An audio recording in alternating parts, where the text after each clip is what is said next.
Right, welcome to the podcast, Danny. Danny, explain to me first of all, what's your story? Oh my word, what is my story? Well, how did I get here, Tom? Can you believe it? Hey, we're on camera as well. Yeah, we've got beers. We've got beers. We're in the studio here at Cockerill & Co in Darlington, North East. We're far too handsome to just do an audio version, aren't we, Tom? You know, I don't know if there is a wood floor podcast who's like done in this format. Is this the first? It's the first flooring podcast. I love it. Well, certainly in the UK. I think they've got one in the US, but we're the first UK and we're the first onto YouTube, onto all Amazon and all the big platforms. So we're going with it, and we've got beer. That's Yes, sir. Look, yeah, cheers. Shalom. Oh, look, and I've worn my best shirt. Absolutely. You know, so I've come looking like one of Tony Montana's henchmen. You know, you wouldn't think am I a drug smuggler or am I a floor sander? Full Miami Vice. Yeah, let's find out. Yeah. Oh man. What's the story, Danny? What's the story? Bloody hell. Where did it begin? Get the violins out. Whoa. So I guess start with my life. The reason, who am I? Danny SANDHOUSE, but call myself Danny SANDHOUSE. My first floor sanding name was Hands on Deck. Right. Okay. That was what I started out as Hands on Deck, and it quickly became. People were calling me Hands on Dick, and I was just known as Hands on Dick, and I was like, oh god, this is no good. So I changed. And also I realised the power. I mean, this was 6 years ago. Google changed all the time, but back then it was SEO, search engine optimization, and things like that. So by having the deck in there as keyword, I was getting decking inquiries. I was like, I just want to sand the floor, and like there's deck, and you can check the keywords and what's getting you in the searches, and it was decking. So I was like, this is no good. I'm getting called Hands on Dick. Everyone wants the decks doing, But so anyway, so Danny SANDHOUSE. So my name's SANDHOUSE, Danny SANDHOUSE. And so SANDHOUSE was just a little bit of a play on that, play on my surname. But, I guess like even before that, I don't know where I start. I guess I'd start from, where was I? So I was born on a street in York called Pottery Lane, which was known actually to everyone as Poverty Lane. They called it Poverty Lane. It was I was born, just me and my mum. She was a single mum on a council estate, big long street. Everyone used to call it Poverty Lane. There was all kinds like going on there. Used to see it all kind of thing. York's a nice place, you see, but it's got where there's council estates. There's the good, the bad, and the ugly in terms of the school of life. So just me and my dad, me and my mum. Sorry, my dad, he lives, and all my family. It's just me and my mum in York, but all my family live on Merseyside. So a massive family over there. But my dad, he's a heroin addict. Right. So my mum sort of made that decision when she was pregnant with me to move back to York, and she thought, really it was probably better for me. And, no disrespect to my dad, my old man, he's later on in life, he's kicked the habit, he's still on the methadone or whatever it is, you'll never be off it really, ultimately. But we talk a lot now. I go to Liverpool to see him, he's always had a big influence on me with music and the Beatles, and also the artistic side definitely comes from him. But so there you go. So that's where I started, on Pottery Lane, and we were poor, we were skinned. But my mum was a grafter. She was an hard worker. She'd work in the chippy. She'd clean houses. She'd do people's ironing. She was an Avon lady. She used to she used to do this thing called bingo, like sell bingo tickets, and all the time I'd be the York hustle. Yeah, that's it. That's it. The York. She really, like, my work ethic. I've got so much to thank my mum for. She'd bring me, when she used to work at the chippy, I had a little cafe. I'd be in cafe while she'd be doing a shift, and I'd be going around sorting Avon out with her, or I'd be doing like so that was that, so that was me. I was diagnosed with Asperger's, as a kid, and ADHD, well, whatever, I ignore them, but I guess it's all made me like quite a unique sort of character. My brain works in a different way. There's pros and there's cons to it. I'm really creative, I guess. I see things different. Play loads of instruments, guitar, drums. I got distinction in music, So I'm and also I guess quite a confident lad. I guess growing up where I grew up, it was like the school of hard knocks. You'd have to, it was like fighting for survival almost. But my mum, you know, a lot of people are on the estate. They didn't have jobs. They didn't work. There was a lot of, you know, crime but by my mum setting that example for me, she, like I say, she was a big big inspiration. So there you go. I did that anyway. When I was at school, it was time to do your careers. I was a little shit, you know, but I was always smart. You know, they always say you're so wasted on blah, you know, your potential. But so I thought, right, I'm going to go to college, and I'm going to be something. So I thought I'm going to do philosophy, politics, psychology, and history or something like that. I was like, that's what I'm going to do. Yeah. And I sat with the careers lady. This was in 2004. Now they'd be like, yeah, go on, do it. But I sat with the careers lady. And she's like, Danny, she never met me, but she said, looking at your behaviour record, you know, are you sure you want to go into further education? You know, it looks like you're smart, but you can't really, you know, sit still, or you're disruptive and all this. So she was like, what are all your mates doing? Now, all my mates were like, you know, Jack the Lads and things like that. So they're all construction. You know, you get to 16, I'm off to be this, I'm off to be a joiner. I chose to be a bricklayer. So I qualified as a bricklayer. Right. So but it wasn't for me. I was 17. I had no, I had no idea what that entailed, and that entailed getting up at 5:30 in the morning. I had to get me tools, cycle to York train station. It was for Shepherd Construction, you know. I had to cycle to York. They all had their jobs in Leeds. Cycle to York train station with me kit, you know, all my tools. Then I'd be up, all of a sudden I'd be up on some scaffolding in the middle of Leeds city centre, walling blocks. It was not bricks. I was, you know, trying to... Full breeze block. Yeah, just breeze blocks. So there was no, like, you know, you'd see brick, I'd want to spring an arch, I'd want to do a raking cut and all this, and you know. And I'm just there, if I'm lucky, you know, Louis blocks. A lot of it, you know, I have to tell you, it's like, you're a lackey. It's how it, but I get it, you know, it's like, right, you know, do this, get that, fetch this. And the guys were horrible. You know, I got some thick skin by being on a building site. That was about 2006. I came out my time, and thank the gods, bloody the recession came, which weren't good for a lot of people. But that meant I'd just come out my time, and all the sites had closed down. There was no work, nothing like that. So I kind of gave me a chance to take stock and think, I don't want to do this. I'd do it now. They're making good money, brickers, in the summer. It's great, you know. But fortune now. At the time, I was like, you know, I was 17. I was green. I was naive. I didn't know what a day's work was, and I was like, oh, fuck this, you know. I was just wanting to, you know, you'd get your money. I was on good money for, you know, third year apprentice at 19 or something. You're getting, you know, decent money a week, and I'd, you know, it'd be go out Friday, go out Saturday, Sunday, you know. Suicide Sunday. I still want right by Monday to be back again, and I hated it. So yeah, that happened. I came out my time, and I was like, right, I was too slow. There was no way I was going to be on price, walling bricks, making money. So yeah, my mum, so going on with my mum, she went from working in a chippy and doing all this to actually doing community work. She won a Community Pride Award, my mum. You know, it's quite a big deal. She won this Community Pride Award. So she was like youth working in our area, because loads of little, you know, there was a lot of poverty and antisocial behaviour. So I was, by that point, a bum. You know, I was smoking weed. I was not doing anything. I was signing on job seekers allowance, you know, thinking, oh, it's all right, easy money, you know. I remember one day she came into my room and she said to me, God, I don't know, sorry, how long you got? We haven't even got to the flooring yet. This is 19. We've got to get to 30 before I start flooring. So, like, she came into my room and she said, right, get out of bed, you know, like the estate where I'm from, Pottery Lane and Bell Farm, you know, it's quite well known. And I knew a lot of the younger lads because I knew the brothers, knocked about with them. So she said, right, come on, we've got a big York football tournament going on. You know, I've organised this football tournament with all the different youth clubs and, you know, and it was all of the kind of low socio-economic areas, you know, kind of poor areas where, so there's obviously loads of like little... You know, little screws, little reprobates around. So she was like, you can manage a team, you can manage. So obviously I managed a team, and I knew the lads really well anyway. And I was like, so getting involved and stuff with the kids. I was doing, I thought, oh, this is good. And then, yeah, cut a long story short, one of the bloody Bell Farm lads from my estate, we had two teams, so it was one of the other teams. They'd gone and bloody cracked, gone and punched one of the lads on the other team, and it was from an area called Clifton. Now Clifton's a bit of a rough and ready area. It was anyway, you know, back in the day. So this guy, this little lad, he's about 14. He's lost his head. He's kicking off. He's like, there's all these youth workers going, oh, I can't remember his name now. Whatever. Ricky, it's okay, calm down. You know, he's like, he was going crazy, I swear. You know, and he managed to get this metal bar thing from this goal because it was only 5 a side and it was like pop-up goals. He managed to get a bit of metal off. he was running around with this bit of metal.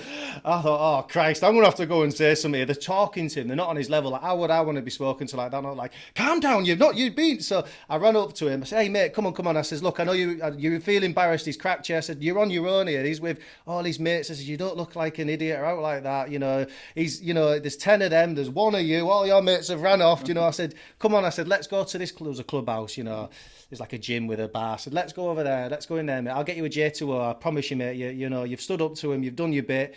Let's go and have a J2O. And he came with me. I couldn't believe it. I was like, he's come with me. I got him in there, diffused it. So then this manager sort of came up to me and said, wow, you're really good. And, these are all these things that I'm mentioning because I feel like they're relevant to why I feel I've done well in this floor, like transferable skills, people skills, yeah. Hopefully no metal bars or like customers chasing down the driveway. Oh no, it'd be the other way around with some of them.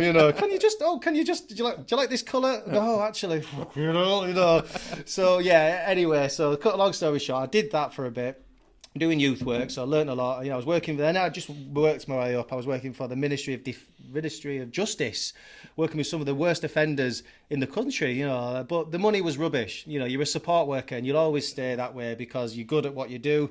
Not much career progression, and at this point, I'm saying, I need to do something. But anyway, met my missus, who I'm still with now, 11 years ago, and she was in Manchester. So I thought, right, I'm ready to leave York now. I just thought I'm ready to spread my wings. So she was in uni. I met her. She'd left uni. First job she got offered, she took it because it's like leaving uni. Might not get a job. No. Some people still don't. Some don't, yeah. Yeah. So she took the first job that she was kind of offered. It was in Manchester. Made a start there. Anyway, carried on doing the youth work, but I ended up just working in children's homes. Working in these kids' homes, children's home, I was on like £6 an hour. They stopped paying you at 11 o'clock because it was a private one, so it was like a privately run one. So it wasn't like a local authority. They had all like 4x4. They had Land Rovers, Range. It's a good little money maker, let me tell you. But they, to be fair to them as well, they did care about the kids. But we were on crap money.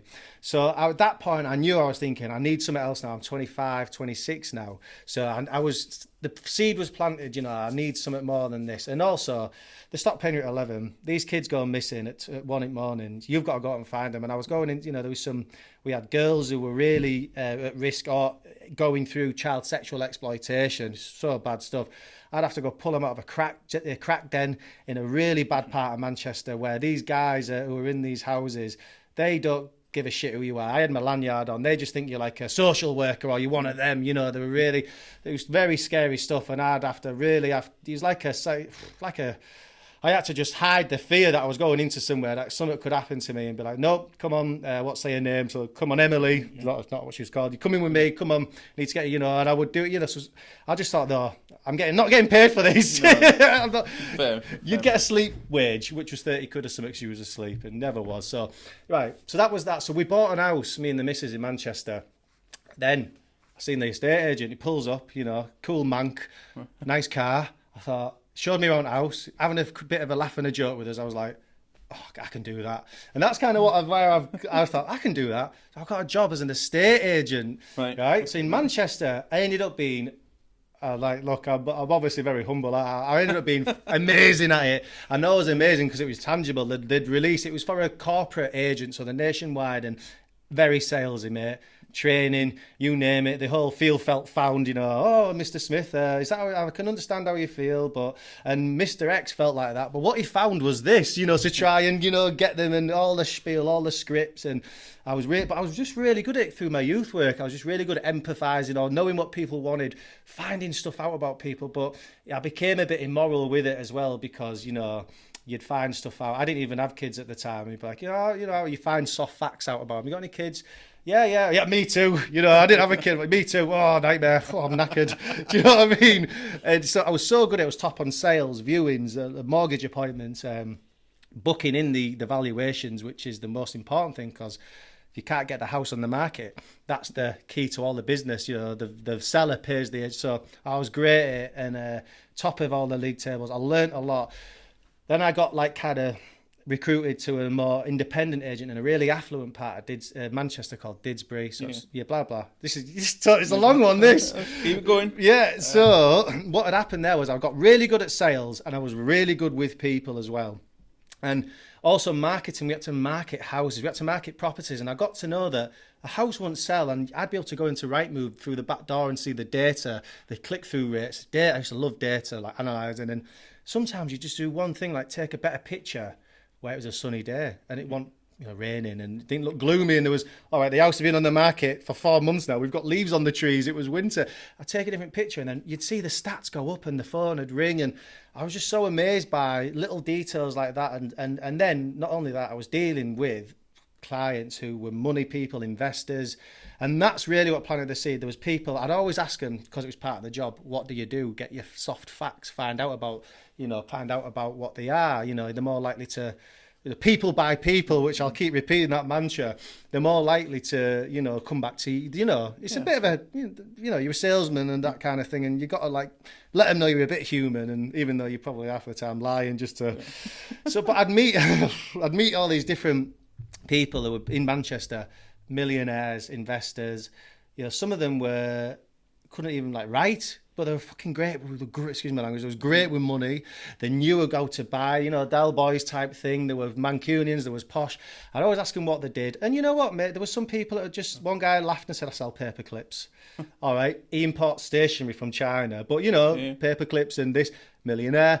Other guy, what do you do? Sell fruit and veg. All right, he had a big fruit distribute. But it all started somewhere, and I thought, these guys are, they inspired me. I was like, right, I'm going to start something now. I'm going to do it. I'm going to start something. These guys are all doing it. If you want to make money, work for yourself. I know that I was so good at the youth work. I knew that I was so good at selling. I was the top, and I thought, I can do this. I just had a real big... the beer's going to make me burp. I had a real big self-belief, I had a real big self-belief in myself because, I was, I guess by this point I was getting on. I was about 27, 28 or whatever, and I was starting to look, I am capable, I'm doing well here. And I started to really believe in myself, and just going to have a swig of this. Sorry, it's not very audio friendly. So I guess, right, so from there, I thought, right, I wrote a list. What do I want to do?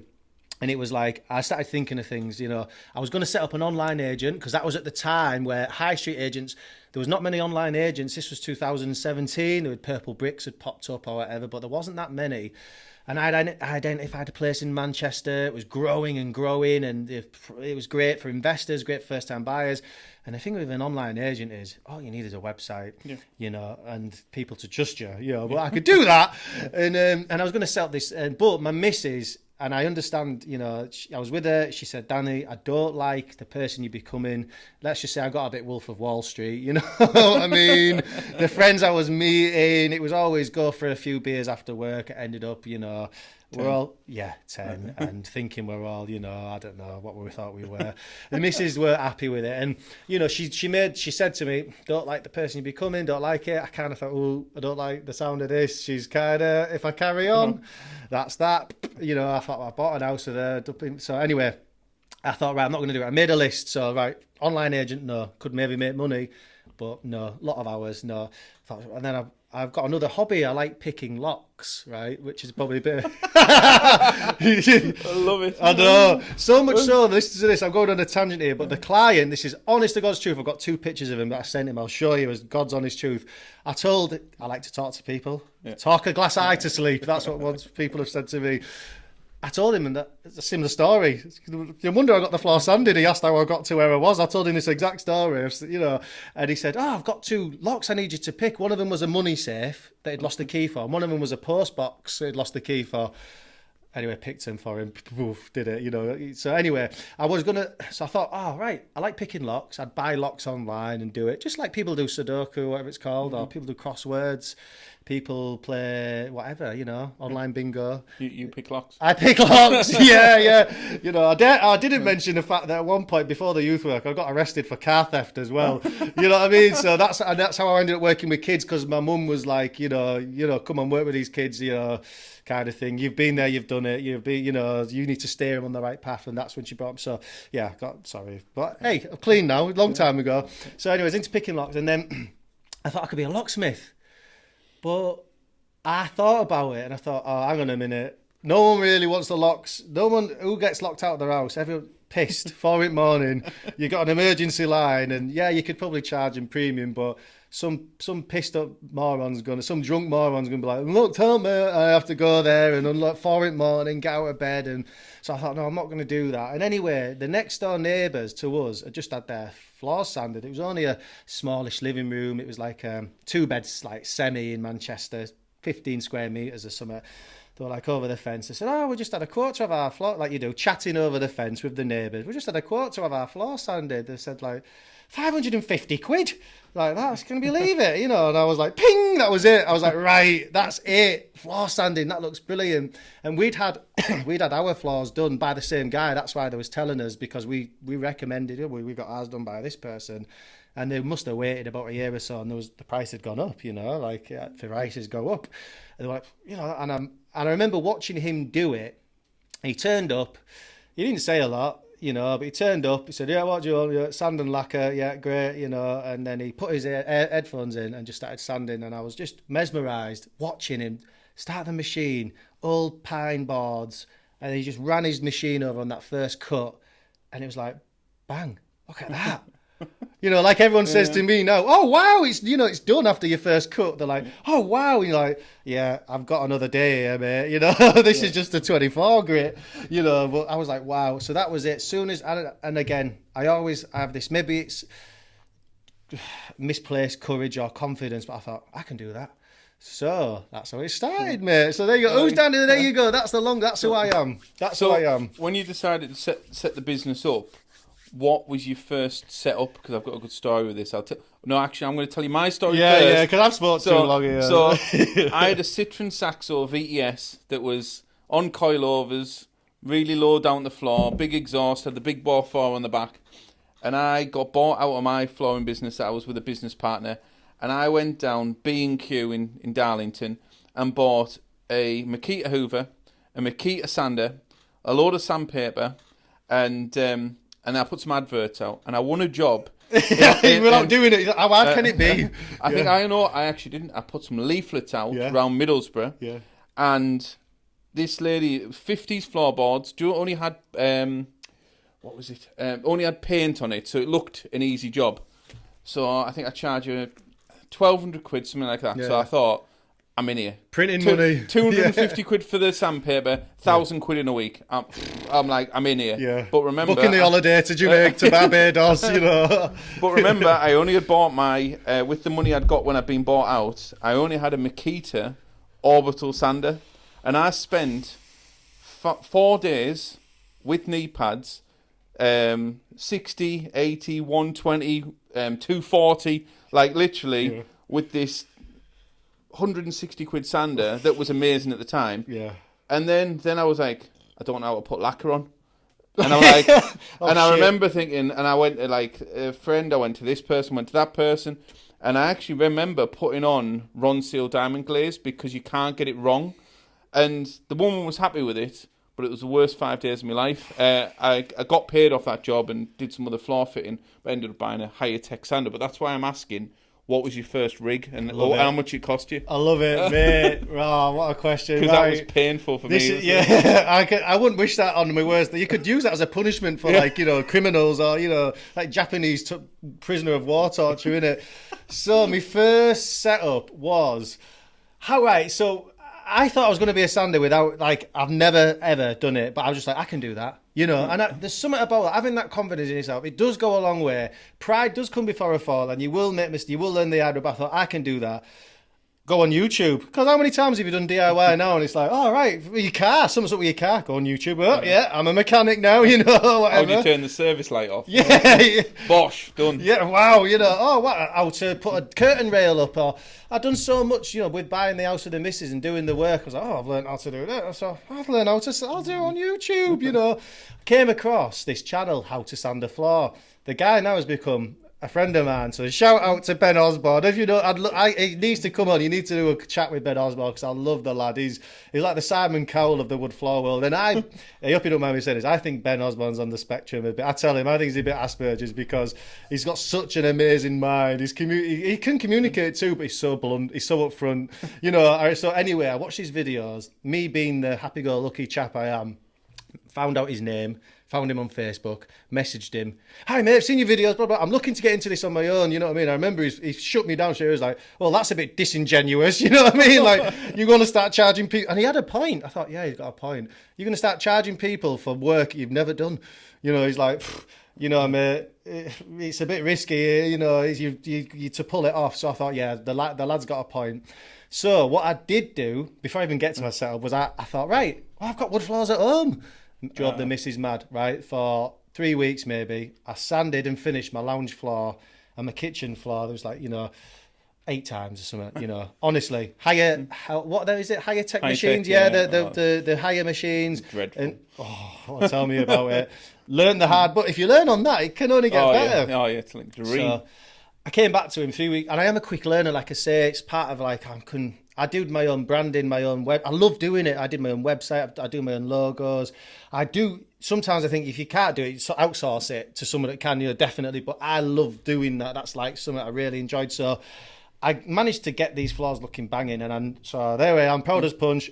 Sent them to Ben Osborne on Facebook Messenger. Like, here we go, mate. What do you think of this? He was like, that's actually quite impressive, Danny. You know, he was like, all right. Yeah, I'm quite impressed. He said, but still, mate, he said, going out and trying to sand people's floors, like you've just done, you know, a few floors in your house, you know, it's a try and get on with somebody locally.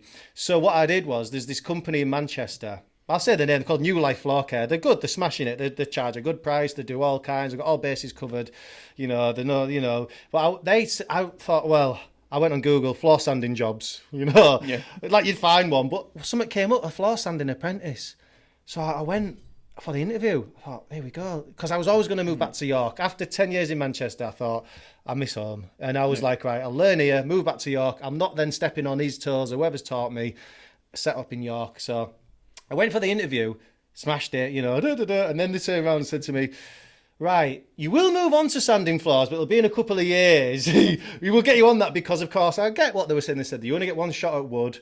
If you mess up, the client's out, whatever. So we're going to have you first cleaning tiles, which again would have been still for me beneficial to a degree, you know, because it's another string to your bow. But it was cleaning toilets, if I'm being honest with you, mate. That's what it was. And I was like, oh, you got me. I was like, oh, I said thanks, but no thanks. You know, the carrot was there, and there would have been that option to do it. But I guess they wanted someone to prove the worth by getting them, you know, on that to start with. Scrubbing the bogs first. Yeah, mate, that's what it was, if I'm being honest. I was like, no, thanks, but no thanks. So I was like, right, there goes that then. All right, I'm going to have to just bloody, freestyle it. I'm going to have to. So anyway, so my setup, so I thought, right, can't sand floors without no machines. Can't start turning up with a higher machine. So look on eBay, and I saw Lagler. So I was a Lagler there. I've heard of Lagler. It was a 1988 Lagler Elf. So it wasn't even a Hummel. No, it was a drum sander. Anyway, it was some like cronies in Leeds, or I picked it up off. And you know, the drum didn't even have any sort. The drum was just metal, you know, and it had like a yoga mat wrapped around it, right, like a foam mat. Every time this yoga mat I'd break, I'd just buy another yoga mat off eBay and just sell it to, you know, contact adhesive it back on. So I thought, well, that was working. So I've got the 1988 Lagler Elf. Ben Osborne, bless his cotton socks, he said to me, he started, obviously, I got in there with him a bit, and we were getting mates. And he said to me, right, Danny, I've got some old gear here. I've got a Bonner XL Edger, which is brilliant, you know, a great little Edger at the time as well. And you've got a Bonner XL Edger. I've got a Vestal Rotex, I didn't know what that was. He said, I've got a pneumatic buffer here. All of these, with your machine, you'll be able to get by. Do you know what I mean? So I drove down to Ben, down south. He's in Letchworth or whatever he is, you know, down south near Stevenage way. Drove down, met Ben, got the gear, give him good, he didn't charge me much, you know. So that was that. I had the setup. But then I had this Edger, and it had like, you know, the Schuko plug, and it wasn't like you couldn't just plug, I was like, you don't plug in, it needs a Schuko, like a German Euro, I know what they are now, they're like the German, like almost like 110 plugs out there. I don't know what to do here. I had no idea, so then I went and Googled, and I thought, right, back to square one. I'm going to have to try and find a local sander rather than try to get it. And I rung up, found this local sander called One Stop Floor Sanding, Dave Butterworth, and he's a funny old guy, you know. And so I said to him, look, mate, I've got this edger here. At the time, him and Ben had fallen out. They've since made up and stuff. But at the time, him and Ben had fallen out. You won't mind me saying this. It was a public spat via Instagram. Right. We'll probably touch on that later. Right. You know, it was a public spat over a joke that wasn't well received or whatever. They'd fallen out. So I rung up Dave. This is why I think he told me to come with him. It wasn't for me saying this. He probably would have said, well, piss off. But I rung him and I said, oh, hiya, mate, I've got this edger. I'm just going to learn to start sanding the floor. I've got this edger. What cable goes in it? I don't know what it is. Have you got a cable I can buy off you? I'll pay good money. I don't know what. He said, what is it? Like Bonner XL is, oh, yeah, I have, yeah. He's like, so have you sanded the floor before? I said, no, but I've been watching these videos on YouTube. He's like, oh, how not to sand a kin floor? Him to eat you up. He said, right, you want to learn how to sand a floor? Come with me. Anyway, and so I was with him for about 2 months or so. And, you know, he's just such a funny character. He tells you how it is. He just, you know, so he would just like say, what the fuck, excuse my language, I don't want to swear to him. What the bloody hell are you playing? Danny, what are you doing? And sometimes he'd be like, Danny, go to the van and get me this, that and the other. And I'd be like, I don't even know what that is. So I'd go to the van. He'd say himself, he's so impatient. I'd literally get to the front gate and he'd come charging up behind me, barge me out of the way and go, Danny, you're too slow. Get out of the way. You know, he's like, you know, I got under his little, you know, that persona. And you know what? There's so many good sides to him as well. There was so many, you know, he was just like, that's just the type of guy he was. And he taught me a lot. So Dave, from One Stop, he wants to like do the good work and be like, you know, this is what I can do. That's why I'm a bit like that. I kind of got that from him. At the time as well, I was also recommended Dave Watson from Grand Parquet, who he has like, he's like a god to me, like in terms of what he has been the integral part of my success. Like, you know, I couldn't have done it without him, and we'll touch on that later. I could not have done it without him, but I couldn't have done it without Ben Osborne as well a little bit. And then also they were the three people who really, you need to have these people. I couldn't have done it on my own.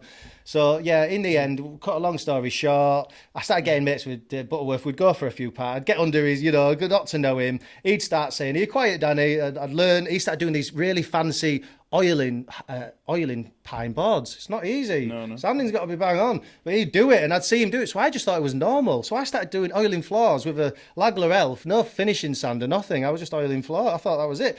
Anyway, in the end, I think he took pity on me a bit, and he'd be like, he got too much work. You could shake a stick at. He's just one man. He'd be like, hey, Danny, there's a job here. You know, do you want it? You know, you're busy. I'd be like, no. He'd be like, well, there's a job. And I'd be like, right, I'll tell you what then, mate. How much have you told him? Like 500 quid. It's only small. I said, well, look, you know, call it. Tell him I'll do it. Tell him you're busy. I'll do it for 600 and I'll give you 100 quid. You know, for the lead. That's how business works. Money. Because I remember in estate agency, no one will do nothing if they don't get a kickback. You know, so I said, here's a kickback. So give me a few more, and there you go. So that was that. So I was out sanding floors with a Lagler Elf, 1988, and I was doing 2K oils on these floors. Don't ask me how. I've done some amazing jobs with that sander. So it's almost like when I finally got a Hummel and a flexi sand, it was like, it's like, yeah, it's like, you know, Muhammad Ali would box with, you know, like divers, scuba diver, flip flop, what are the scuba diver shoes? I know what you mean, yeah, absolutely. Whatever they are, because he'd box and shadow box. Because then when he got out of them, he was faster on his feet, and I almost feel like by learning through the hard way and ploughing on, and the drum sander would explode because the paper was crap. Yeah, I felt all of this pain. You know it.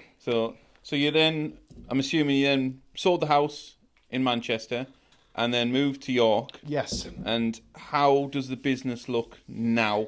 Yeah. Like, we'll miss out the middle bit, the Yeah. learning and the... Yeah, I'll bore you. I'll come back to maybe the biggest cock-up, but let's go for what does it look like right now, like today, tomorrow. So, you know what? I had that good chance that I was able to have a draft run at a business in Manchester. Called it Hands on Deck.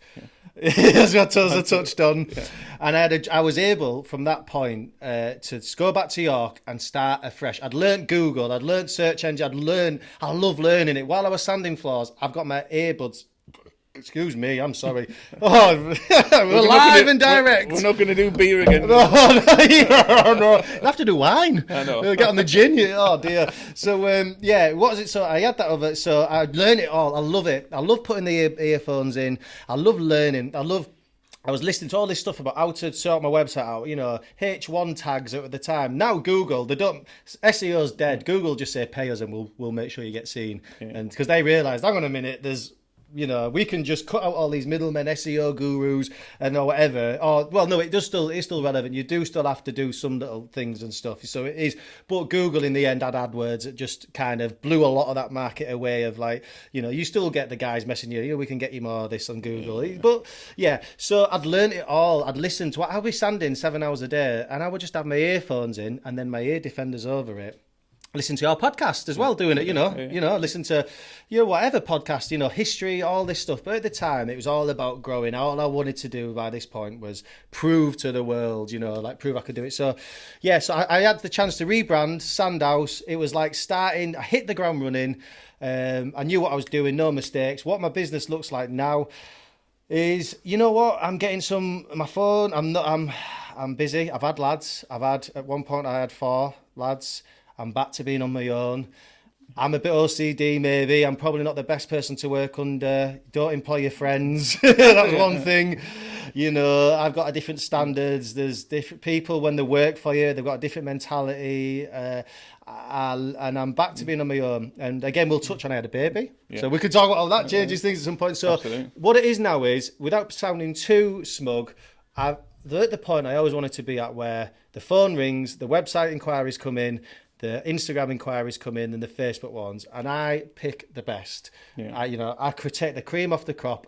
Some I'd pick people like, Danny, why are you doing that? But I do it because to challenge myself. Sometimes I will still oil a floor, or I'll do something that's good money, or whatever, or it'll just be, I'll do that then, or But on the whole, I get like, I get so many recommendations now, and that's just gone. And I've been doing stately homes. I've just been out to a castle to look at, not far from here actually, Bolton. Hall or something. It's not far. Leyburn, yeah. So, I haven't quite took that job on yet because it's a nightmare. But she knows. I'm managing expectations. I learned to manage expectations. Not overpromise. So now I feel like, without blowing my own trumpet, I've got a good online presence. I feel like I'm well respected in the community. He gets one. Oh, what a good lad he is. Sorry, everyone on the podcast. We're just ordering more beer from our support team. So if you wonder what that was, sorry, we're ordering beer. You got Sarah there working after hours, tapping away. You got a lot of beers. Oh, this is the dream, isn't it? I am well impressed with this. Thank you so much, mate. There he is. Give him a round of applause. Thank you, Rob. Right. So is it mainly residential, commercial?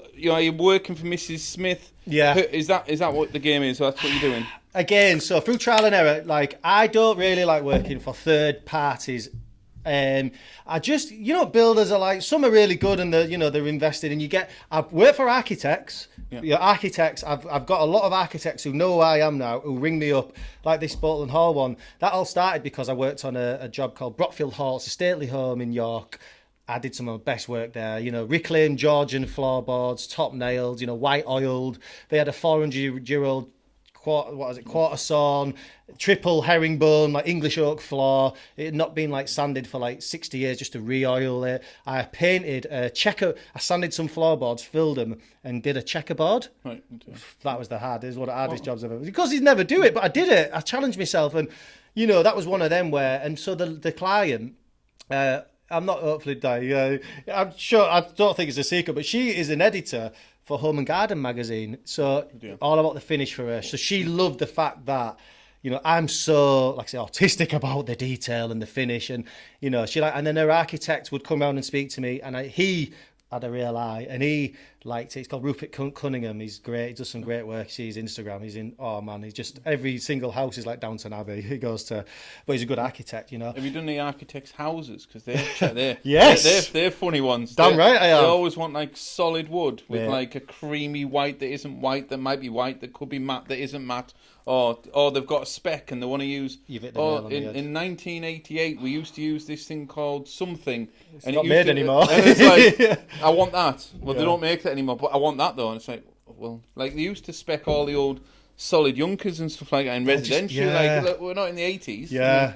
No, totally. So have you done any of them? Yes, I have done an architect's floor. We got Matt from Template Architects. He's a guy from Leeds. I actually fitted him a parquet floor. And I would agree with you there.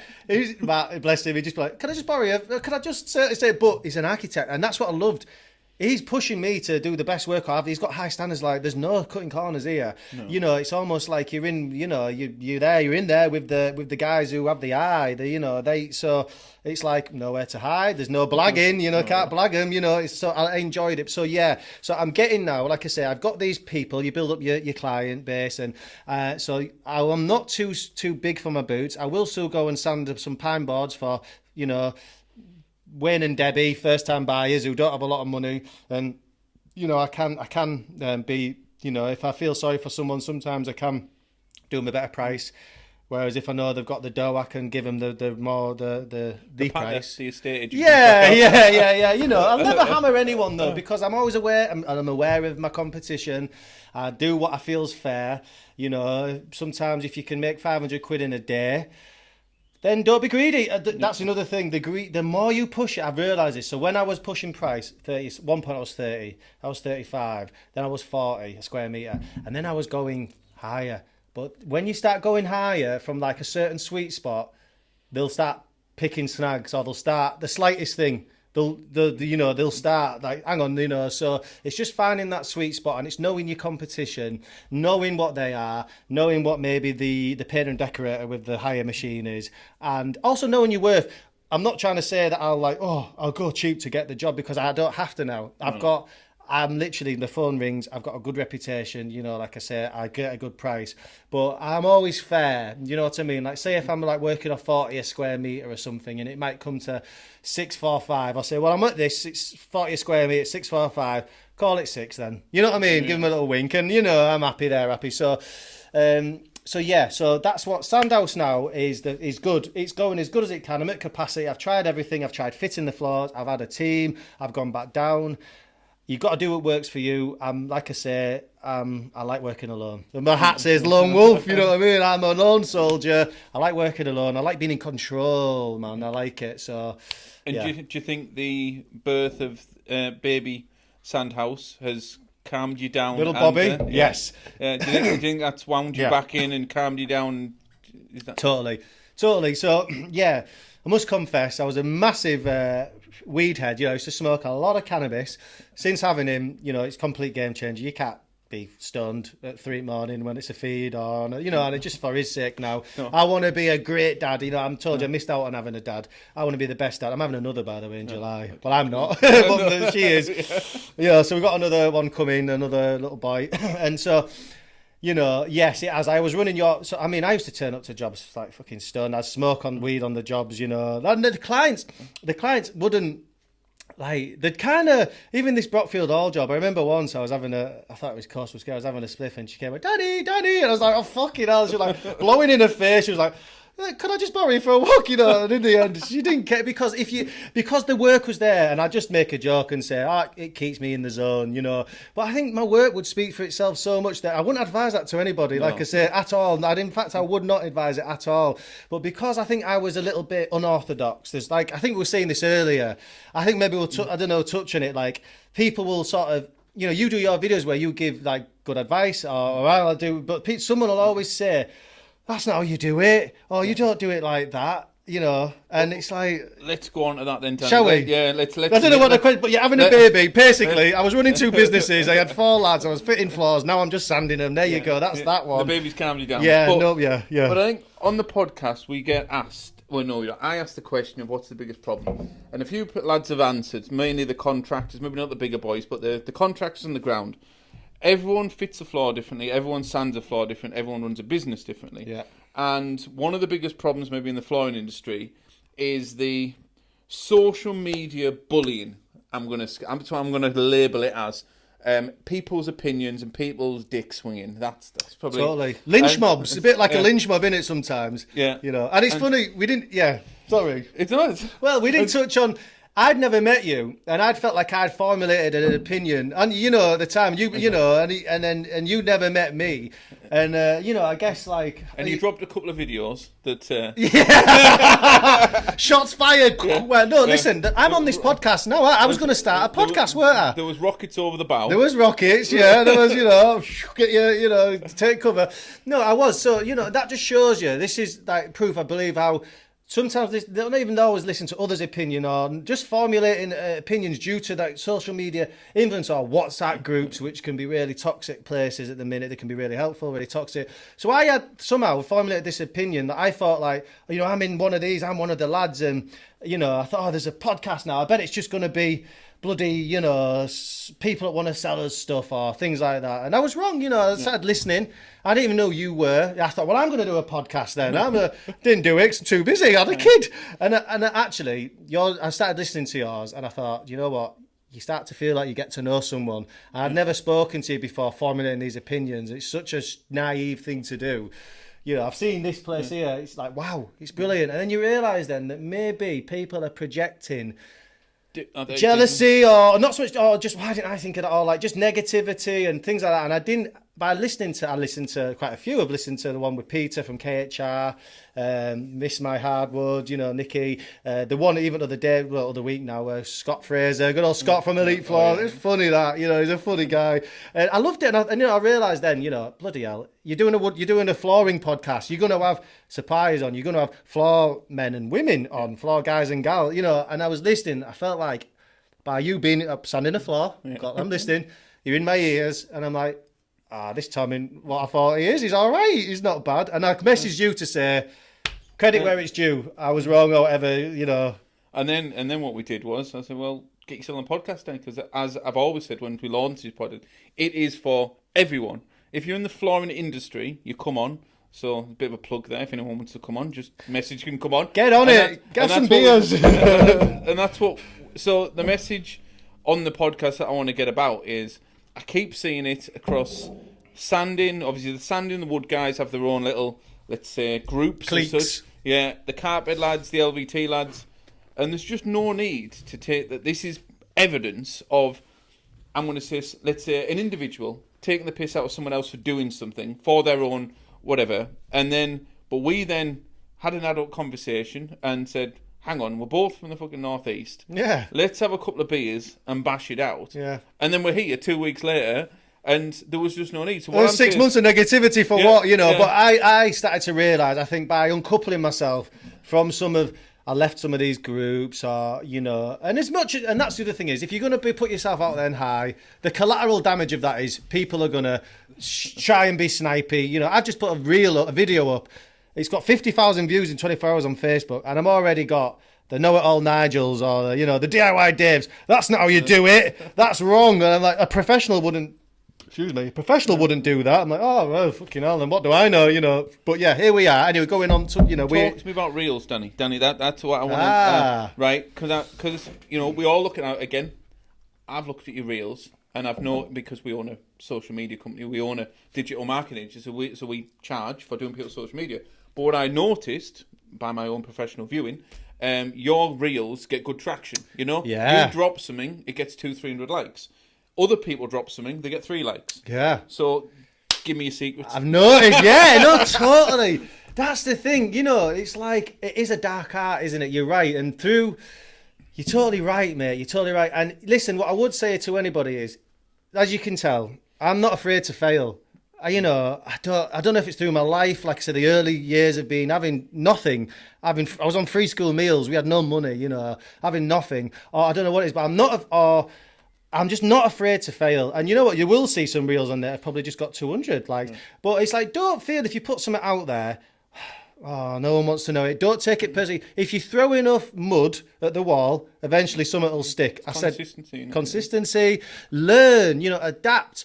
I am a big believer in letting you and I am creative, like I've always said. Like, there's a bit of a creative. And if you find that you maybe not, some people like me, I can play guitar, I do all these different things. I do all these fans, my channel creativity in floors and stuff. some people aren't that right brain. It's like, it's all about your brain. Some people might be much more different in a different way. Like, you know, everybody's got different, you know, so if you didn't, then outsource it to someone that knows. If you really feel that, you know, you're just not going to, but I do think that for me, it's like, so what's worked? Be yourself, but also look what other people are doing. So here's something, right? I noticed there's this guy or these guys, this team in America called Picasso Floor Design. They do get some numbers. They get 100, and they were smart. Here's the other thing I'll speak about reels. I got on the reel train a bit too late because of this pressure from snarky people. Oh, these reels, they're just, you know, they're annoying. But this was just people in the game, again, projecting their own insecurities because they didn't want to do them. But if you were doing these reels early, Instagram was rewarding them, throwing them in people's feed because they're competing with TikTok. Yeah. They were really banging that drum for reels. So I did notice a little bit late, but I got on the bus in time that, you know, get on it. So I was watching this Picasso floor design, and if you look on someone's reels on Instagram, on the grid, you can click on the play button, but then you just see reels, or you can just see photos. So on the Instagram interface, you can see there's pictures underneath the profile and whatever. There's like pictures, there's reels, and then there's tagged photos. You can click one of them tabs. The main feed will show your reels and your pictures together, but if you want to isolate them, you can just click on reels. You can see the numbers of views. Like you see, that's how you know how many views. You can see how many views that reel is getting. So this Picasso floor designer, I was like seeing them, right? Honestly, they just would they do 2 videos on repeat. They knew it, they cracked it. They would just gap fill in floors, parquet, something like ASMR they call it, or cathartic about gap filling a floor, and cutting in with stain, because everyone thinks it's a bit of you're there with paintbrush. You're using a solvent stain. It's not like paint. It's very thin in it. It goes underneath the skirting, so you can whiz and cut in. So in a way, I took inspiration from that, and I thought, right, I'm going to gap fill. So I just started looking at what is like relevant, what is current. Like memes. They say like if you use a song that's trending, then it'll boost it a bit more if you use a trending song. Sometimes it'd be like, grab someone's attention in the first 3 seconds. So I've got one that's got like 40,000 views, I think, or something like that, where I'm doing someone's furniture. Because, I did fit someone on the floor. It was a big job, loads of money. They had these handmade oak units, dead easy to sand. It took me like an hour, and I was doing them. But if I just have the video and go, it is quite good sometimes seeing you sat. They like to see that process, but you've got to put yourself in the eyes of a viewer as well, I think. Always put yourself in the eyes of someone sat there on the toilet, probably, looking at it. You know what I mean? Or whatever it is. Because, and then, so what I did was I quickly edited, and Instagram make it really easy to, sort of easy-ish if you know what, I did a quick picture of before, half a second, before, after, beep, and then me starting to sand it. So they've got a context, right? There's it before, there's it after, and here he is sanding these units, and then the rest you can just show him sanding and doing the different things. And then, so it was almost like sometimes you've got to bait the hook up a little bit. Sometimes it's about having a bit of writing at the start, like wait till the end. It's a bit cringy because you have to, like I was saying earlier about different ways to do things, there's a bit of a script, and sometimes you have to be a bit cringe, and it'd be like, wait till you see the end result. You won't believe this.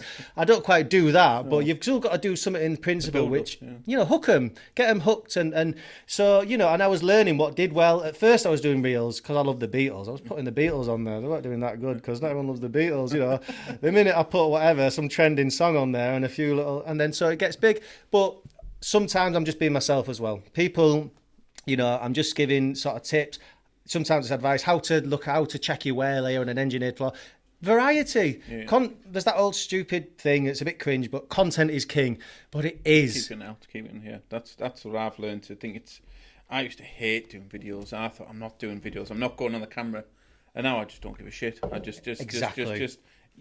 I am which is part of the reason is that when we went on to that before, like, is he really this? Is he really? Yeah, that's just me. That's just I just don't care. But you got to have a thick skin, haven't you? Because who cares? Who cares? So many people are like, oh well, I'll just do this with one reel. Maybe you can do 100, not one. And if you fuck 5 up or whatever, so it's consistency. I like that. Yeah, you keep doing it. Don't give up. Don't be be your own biggest critic, but also the yin and yang. Love yourself, hate yourself, critique yourself, but say, have confidence.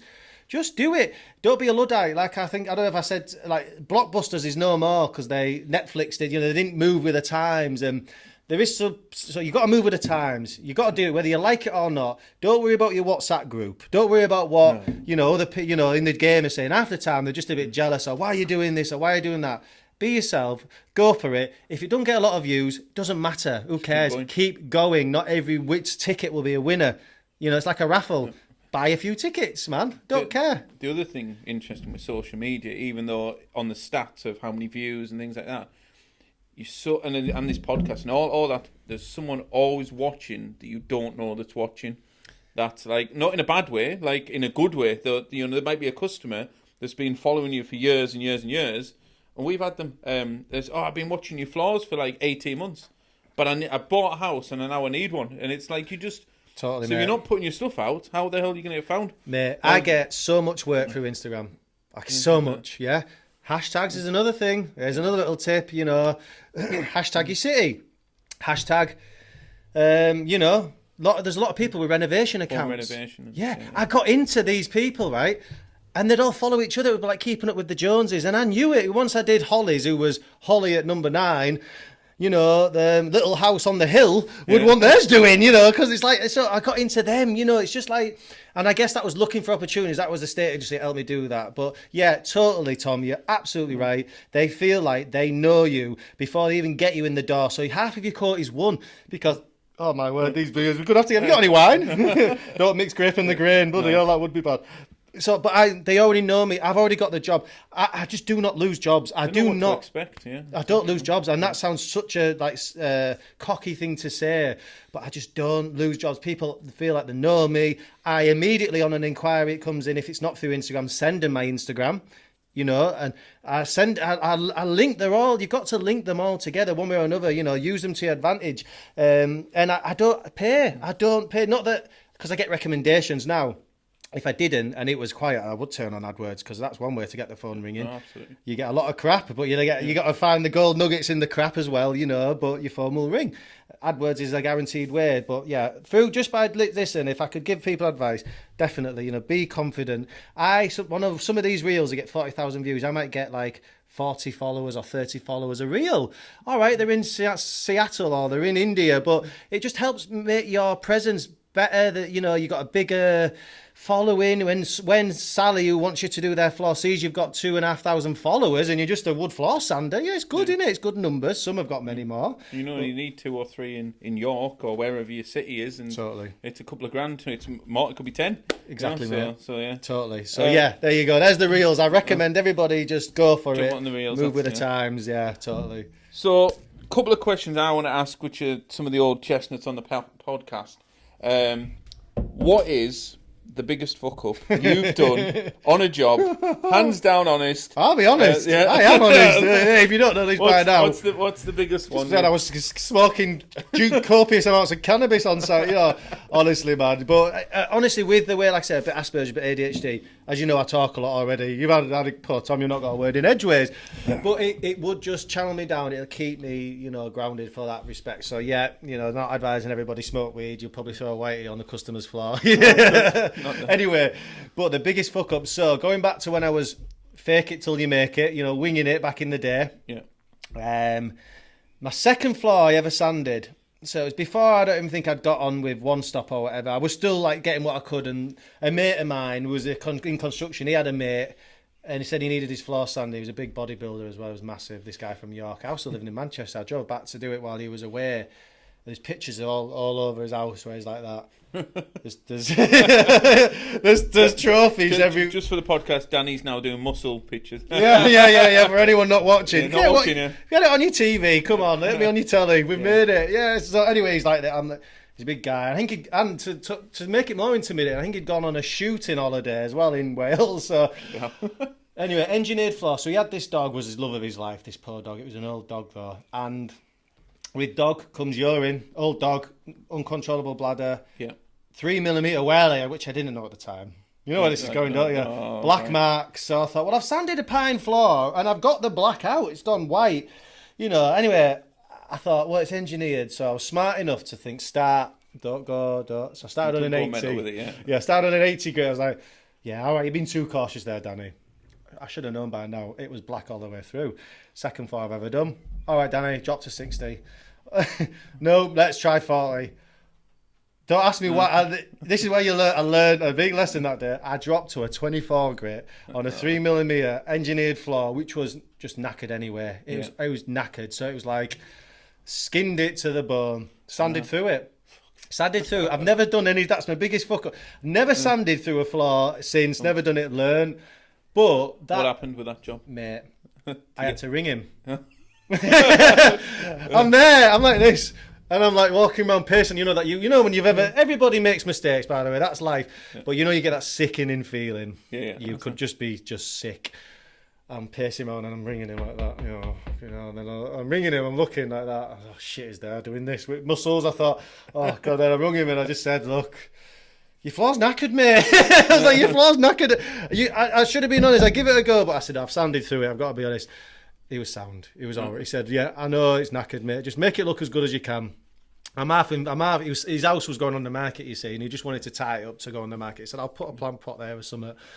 Anyway, he put a new floor in to sell the house in the end. So he paid me, and he ended up feeling sorry for me, and he admired that I tried. A young lad turned up, had a go, and he gives me loads of referrals to this day. He's a builder. And he gives me referrals to this day, and we laugh at the journey now. You know how I'm the big I am. I know this, I know that. But I did his job and sanded through his floor. So there you go. Love that. That's probably as bad as it gets, mate. I've never gone through a pipe because I'm so terrified and OCD. Never gone through a cable.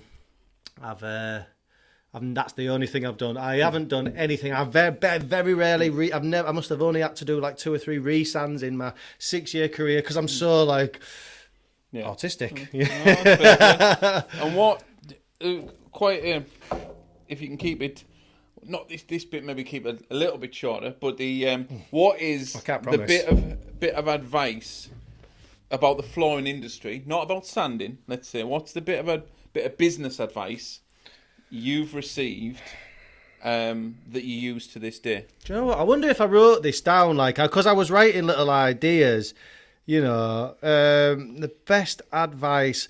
I've had a few. So like I say, so part of, like, I have to say, like, right, keep it brief.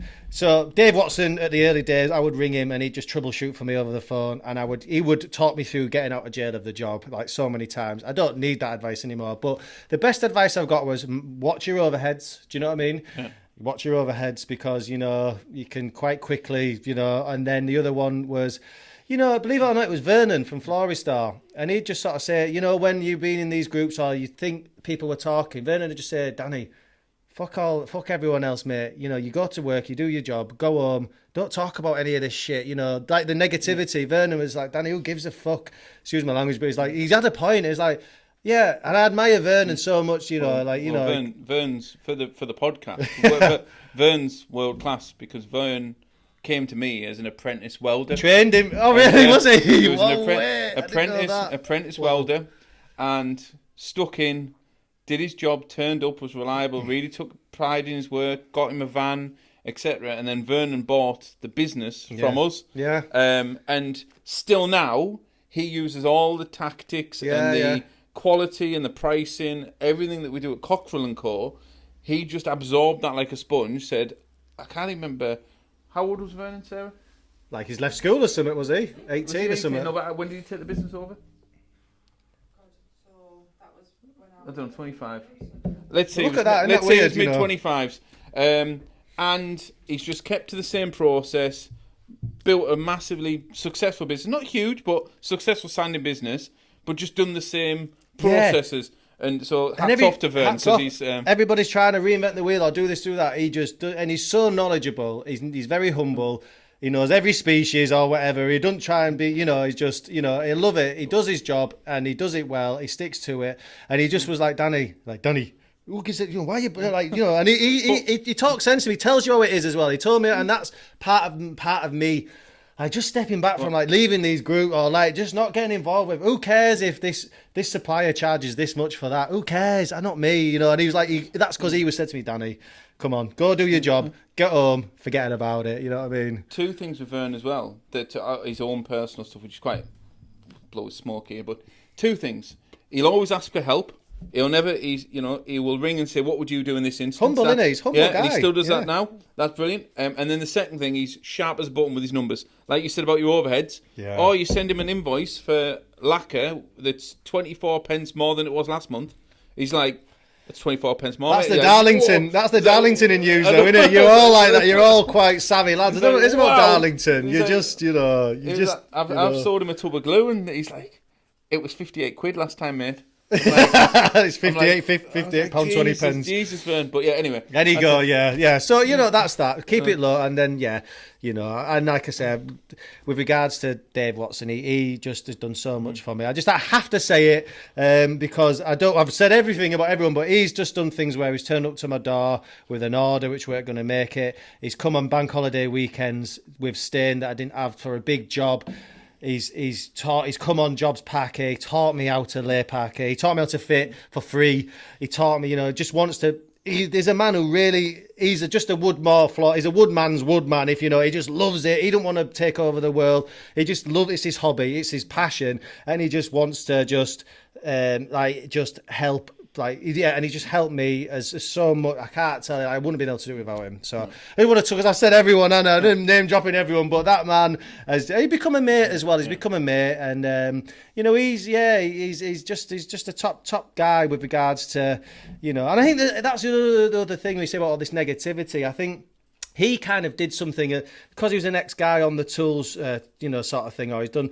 And then I think sort of you would have like people talking about trying to cause, like, I just find that maybe like yourself or him, once you're doing something a bit different, people will try and cause trouble or try and throw tarnish, because they don't like what you're doing, Not many suppliers. I get it. He does what he does, not because wants to make a big profit. He does it because he does it for the love of it.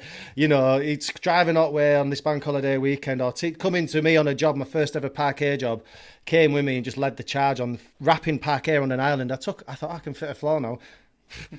And it was an island, and you got to match the heavy, you got to marry it up. It's still panic stage. Yeah, he came and just led the charge on it and just watch it, And this was actually before he went in for a quite major heart surgery, and this was actually while he had a real bad ticker or whatever was going wrong, and I just got to give it, and I think that he, he's also like highly respected and thought of, but I also think that there is other people who will try and cause a bit of trouble and sort of like, I think I've seen other reps for reputable like brands who talk really bad stuff about him, but it's because I think, again, it's always people projecting some kind of insecurity or anyway, sorry, I just know that he's so many, he's done so much, he's helped me so much, and I think he's been a victim, like you say. If you put people might be negative, I think he's been a similar sort of thing where he's a bit of the new breed of suppliers where all of the old hacks don't work anymore, with Instagram and people talking now, and with these WhatsApp groups, a benefit is to him. Everybody talks. Have you used this? Have you used that?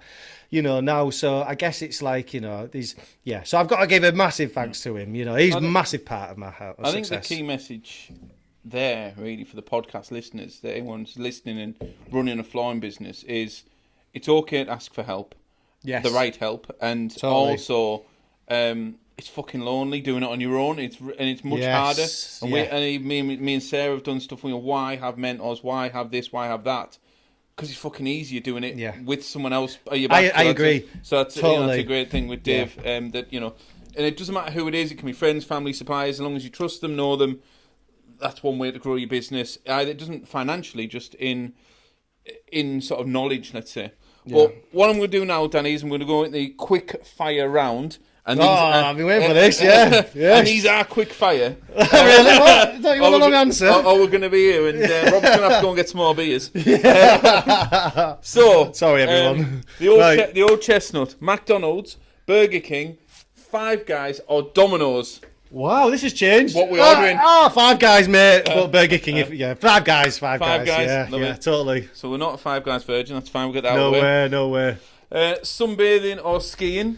Mate, snowboarding, but it's skiing. Snowboarding, I go snowboarding every year, other than since having my baby. So I'm a keen snowboarder. Go every year. Lovely. Yeah, I went to Canada the other year. That's something And else. we're sat here drinking, I don't even know. Madri, Espanyol. So what is your favourite alcoholic drink? Ooh, a Vino Rosso, a super Tuscan, believe it or not. I'm quite cultured for a Yorkshireman, aren't I? You know, a Tuscan red wine. Lovely. I like it. And if you... Well, we'll go this way. I'm assuming you've got a new house in York. What are the floors fitted to your house now? Right, parquet, all downstairs. Because remember I told you, I'd learnt on my own floors back home. I fit loads of I just thought, right, I'll fit my own floors if I mess them up. You know, I can do them again. Parquet, all downstairs, upstairs, engineered planks, oak planks. So it's oak. And what finish have you got on them? What did you put on them? I've got on natural white 2KPU Burger Cider. It's a 2-component invisible lacquer. You know, raw looking. Well, that was simple. Hey, I can do quick if you want. And tea or coffee? Which one? If you had to drink only one on a job? On a job? Oh, well, if I was on a desert island, it'd be Yorkshire tea. But if I'm on a job, you wouldn't think I need coffee, but you know that caffeine just gives you that extra bit of. So it's got to be coffee on it, mate. Lovely. On a job. And if you won 10 million on tonight's Euro Millions, I've done the first 5 things you were going to buy. Oh, wow, mate. Wow. Jeez, mate. Well, I'd buy like a farm. Buy a farm. Yeah. That's one thing. That's one. Oh, man, I didn't know. You know what? I always know like the other ones. I thought, I'll tell him snowboarding, you know. But if I've won the so buy a farm. I would buy a farm. I would buy a camper van. Yeah. I would buy a real expensive guitar. Because I play guitar. So I'd buy, something that belong. Speaker. Yeah, something that belong to like John Lennon or, someone like that. George Harrison's guitar. I'd buy a guitar. So that's 1, 2, that's 3.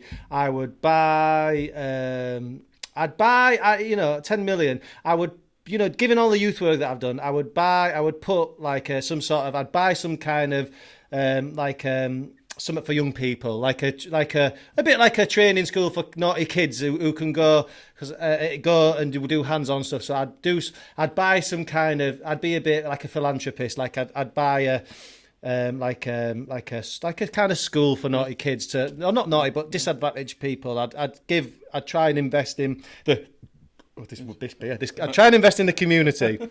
That's 4. 5, I would buy my mummy a house. Buy me mummy a house, of course. I'm a mama's boy. If she's going to listen, you'll be like, excuse me. What's I'm going to get her to watch this on the TV because, she'll think I'm on telly. She's a bit of a Luddite, so I'll put YouTube app on and she can watch it. I'm like, Mum, I'm on telly. We made it. Look where we've come. So, yeah.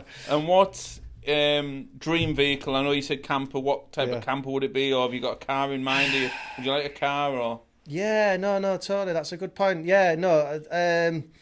You know what? If it's a vehicle, don't have to necessarily have 4 wheels. I'd a boat, a nice big, you see these Saudi sort of oil tycoons on. It's like a 5-story house on a boat. I'd have like a. You might not have changed from 10 million.